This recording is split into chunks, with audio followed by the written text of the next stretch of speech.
आज हम बात करने जा रहे हैं प्लाज्मा प्रोटीन्स के बारे में। प्लाज्मा हमारे ब्लड का 55% होता है। उस 55% प्लाज्मा में 90 to 92% होता है वाटर। 90 to 92% होता है वाटर। बाकी 6 to 7 या बोल सकते हो 7 to 8%, एक्चुअली 7 to 8% होते हैं प्लाज्मा प्रोटीन्स। और बाकी जो है वो अदर थिंग्स जैसे ग्लूकोज, हार्मोन्स, वेस्ट, यूरिया वगैरह होता है ब्लड के अंदर, अदर्स। ठीक है, आज हम बात करेंगे इन प्लाज्मा प्रोटीन्स के बारे में। प्लाज्मा प्रोटीन्स कहाँ पे मैन्युफैक्चर होते हैं, कहाँ पे बनते हैं? तो लिवर के अंदर बनते हैं। ये बहुत इम्पोर्टेंट पॉइंट्स हैं जो हम डिस्कस करने जा रहे हैं। तो अगर ये क्वेश्चन आता है कि प्लाज्मा प्रोटीन्स जो है वो सॉल्यूबल इन नेचर होता है, वाटर सॉल्यूबल होता है प्लाज्मा प्रोटीन्स, या फिर वाटर इनसॉल्यूबल होता है? तो यहाँ पे सही जवाब होगा वाटर सॉल्यूबल होते हैं प्लाज्मा प्रोटीन्स, वाटर के अंदर डिजॉल्व हो जाते हैं। ठीक है, 3 मेन प्लाज्मा प्रोटीन्स होते हैं। सबसे पहले बात करेंगे एल्ब्यूमिन के बारे में। एल्ब्यूमिन एक बहुत इम्पॉर्टेंट प्लाज्मा प्रोटीन है। एल्ब्यूमिन इंसानों के ब्लड के अंदर पाया जाता है, ब्लड प्लाज्मा के अंदर पाया जाता है। और मतलब नॉट ओनली ह्यूमन बट बहुत सारे लिविंग ऑर्गेनिज्म जिनके पास ब्लड होता है तो प्लाज्मा होता है, उनके पास एल्ब्यूमिन ब्लड के अंदर पाया जाता है। लेकिन एग जो होता है, एग के यॉक के अंदर भी आपको एल्ब्यूमिन मिलता है। एल्ब्यूमिन का काम होता है ऑस्मोटिक बैलेंस करना। क्या करना? ऑस्मोटिक। ऑस्मोटिक यानी कि वाटर बैलेंस करना। ब्लड के अंदर वाटर की क्वांटिटी 90 to 90% है कि नहीं है प्लाज्मा के अंदर, ब्लड कम तो नहीं होगा, ज़्यादा नहीं हो गया। तो ये जो ऑस्मोटिक बैलेंस है, ऑस्मो रेगुलेशन जिसे आप बोलते हो, ये काम होता है एल्ब्यूमिन का। अभी मैं आपको कॉन्सेप्ट एक्सप्लेन करती हूँ कि होता किस तरीके से। देखो होता क्या है, जैसे मेरे पास एक सेल है, ठीक है, तो अगर मुझे गैसेस एक्सचेंज करना है, ब्लड वेसल से ऑक्सीजन निकल के आ रही है, कार्बन डाइऑक्साइड सेल की दोबारा से ब्लड वेसल में जा रही है, तो क्या अब यहाँ पे ये जो ब्लड है, ब्लड वेसल के अंदर, क्या ये ब्लड क्योंकि ऑक्सीजन कार्बन डाइऑक्साइड का है, ब्लड के अंदर है, तो क्या ये ब्लड निकल के बाहर आता है या फिर गैसेज आती है? क्या सीन होता है? होता क्या है कि एक स्पेशल टाइप ऑफ लिक्विड निकलता है ब्लड से, जो जाता है इस टिश्यू के कैविटीज़ के अंदर, और वहाँ पे gases exchange, waste product exchange, बाकी सारी चीज़ें जो एक्सचेंज होना होता है वो होता है। तो एक स्पेशल टाइप ऑफ सब्सटेंस निकलता है, लिक्विड निकलता है, इसको बोलते हैं इंटरस्टिशियल फ्लूइड या फिर टिश्यू फ्लूइड बोला जाता है। इस इंटरस्टिशियल फ्लूइड के अंदर आरबीसी प्रेजेंट नहीं होता, इस इंटरस्टिशियल फ्लूइड के अंदर प्लाज्मा प्रोटीन प्रेजेंट नहीं होते, क्योंकि ये एक्सचेंज जो है वो कैपिलरी लेवल के ऊपर हो रहा है। तो बाकी सारी छोटी छोटी चीज़ें होती हैं, जैसे कि कुछ प्रोटीन्स, छोटे प्रोटीन्स हो गए, कुछ डब्ल्यूबीसी होता है, स्पेशल टाइप ऑफ डब्ल्यूबीसी होता है, और हमारे पास जो भी अदर ग्लूकोज वगैरह हो गया, गैसेस एक्सचेंज, गैसेस हो गई, ये वाली, ये सारी चीज़ें होती हैं इंटरस्टिशियल फ्लूइड के अंदर।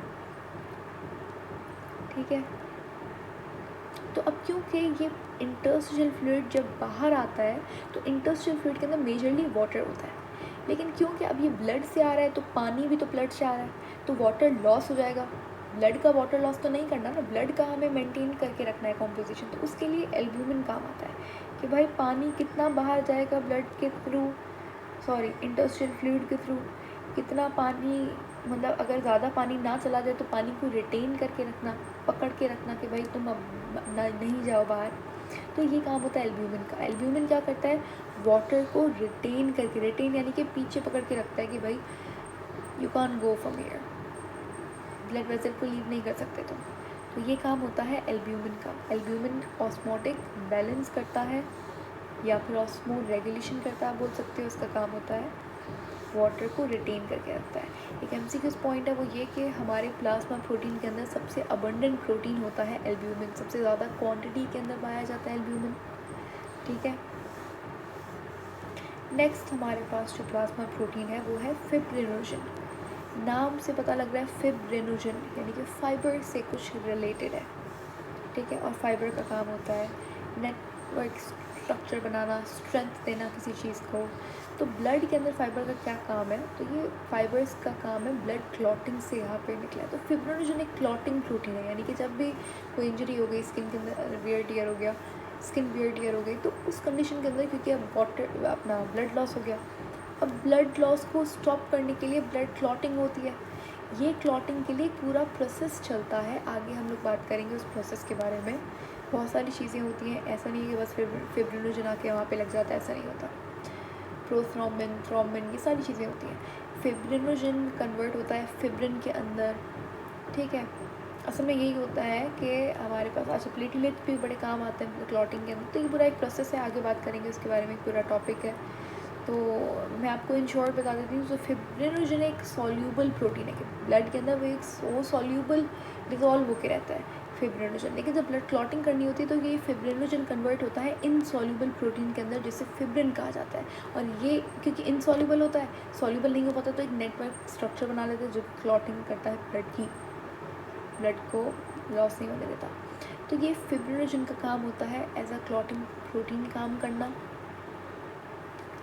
MCQs रिलेटेड एक पॉइंट है कि फिब्रिनोजन सबसे कम क्वांटिटी के अंदर पाया जाता है। मिनिमम अगर किसी की परसेंटेज होगी तो वो किसकी होती है, फिब्रिनोजन की होती है।